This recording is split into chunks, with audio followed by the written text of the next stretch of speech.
think one of the biggest problems we have in Washington is lobbying. My opponent, Susan Brooks, is registered as a lobbyist in 2000.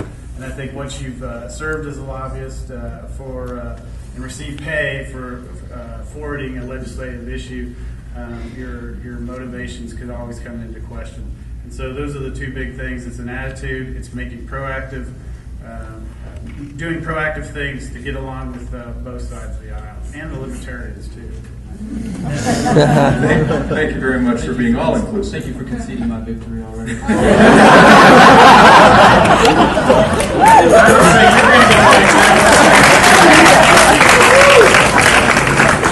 I think you guys are smart enough to know that I have a lot of respect for Mr. Reski and his career as a business owner and in the military, and Mrs. Brooks. I think she's an outstanding attorney, done a great job as a DA.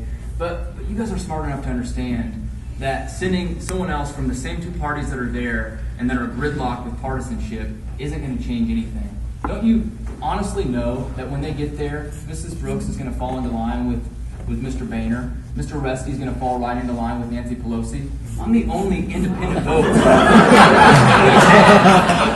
Congress. And Thank you for reminding them of that. The truth is, as a libertarian, I don't answer to anyone but you as the voters. And when there's a tough issue that comes up and I need to figure out how am I going to vote for this, you know who I turn to? Our founding fathers, what they wrote in the Constitution.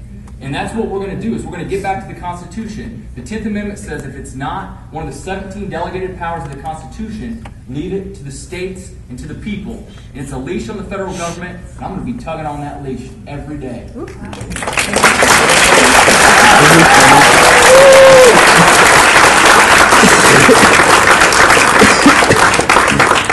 And for all of you in the radio business, he hit the post right at 1 minute.